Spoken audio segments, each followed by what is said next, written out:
Dalam beberapa tahun terakhir, perubahan suku bunga menjadi salah satu isu ekonomi yang banyak diperbincangkan karena mempengaruhi berbagai keputusan keuangan dan investasi.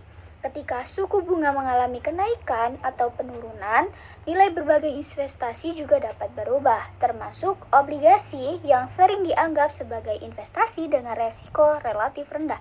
Kondisi ini penting untuk dipahami karena tidak hanya berdampak pada investor, tetapi juga mempengaruhi pencatatan dan pelaporan investasi dalam akuntansi. Oleh karena itu, pada video ini kita akan membahas hubungan antara investasi obligasi, perubahan suku bunga, serta dampaknya dalam akuntansi keuangan menengah. Selanjutnya, kita perlu mengetahui tentang apa itu obligasi. Obligasi adalah surat hutang yang diterbitkan oleh pemerintah atau perusahaan.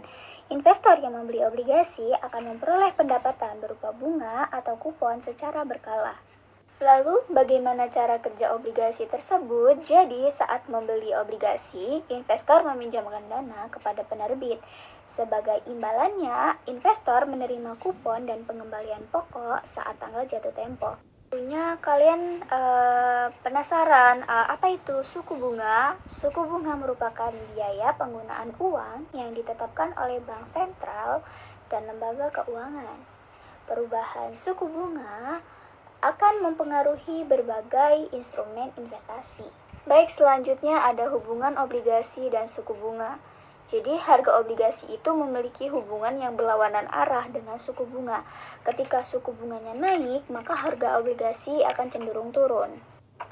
Apakah kalian tahu mengapa harganya menjadi turun? Jadi, ketika suku bunga baru lebih tinggi, investor lebih tertarik pada obligasi baru yang menawarkan kupon lebih besar.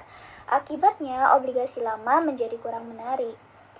Lalu di sini ada contoh kasus, misalnya PT Indoprima memiliki obligasi dengan kupon 5%. Ketika suku bunga naik sehingga obligasi barunya menawarkan kupon 7%, nilai jual obligasi lama akan menurun.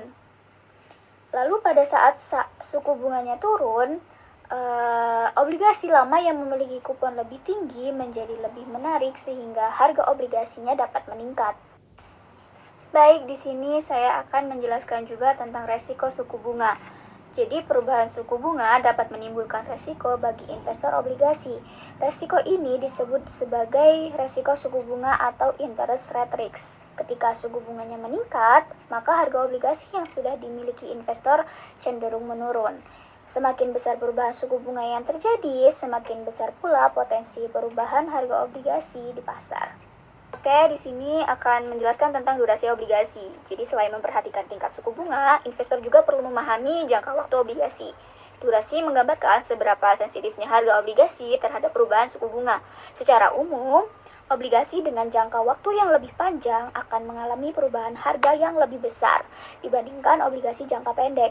Hal ini terjadi karena investor harus menunggu lebih lama untuk menerima kembali dana yang diinvestasikan. Oleh karena itu, semakin panjang jatuh tempo obligasi, maka semakin tinggi pula resiko yang dihadapi ketika suku bunganya berubah. Adapun strategi saat suku bunga naik. Ketika suku bunga yang diperkirakan akan meningkat, investor perlu menyesuaikan strategi investasinya untuk mengurangi resiko kerugian. Salah satu strategi yang dapat dilakukan adalah dengan memilih obligasi dengan jangka waktu yang lebih pendek karena nilainya cenderung lebih stabil dibandingkan obligasi jangka panjang. Selain itu, investor juga dapat membeli obligasi secara bertahap atau menunggu hingga kondisi suku bunganya lebih stabil. Strategi diversifikasi, yaitu salah satu cara untuk mengurangi resiko investasi adalah dengan melakukan diversifikasi, yang artinya menempatkan dana pada beberapa jenis investasi atau beberapa jenis obligasi yang berbeda. Dengan cara ini, apabila salah satu investasi mengalami penurunan nilai, maka kerugian dapat diimbangi oleh investasi lainnya, sehingga resiko keseluruhan menjadi lebih terkendali. Lalu yang kedua ada strategi hold to maturity, yaitu dilakukan dengan cara menahan obligasi hingga tanggal jatuh temponya. Dengan strategi ini, investor tidak perlu terpengaruh oleh fluktuasi harga obligasi di pasar. Selama penerbit obligasi mampu memenuhi kewajibannya, investor tetap akan menerima pembayaran kupon secara berkala. Selain dari dua strategi tersebut, ada pula pencatatan investasi obligasi. Nah, obligasi yang dibeli oleh perusahaan itu dicatat sebagai aset investasi. Pada saat pembelian, investasi obligasi itu diakui sebesar harga perolehannya, yaitu harga beli ditambah dengan biaya transaksi yang terkait. Pencatatan ini penting karena akan mempengaruhi nilai aset yang dilaporkan dalam laporan posisi keuangan.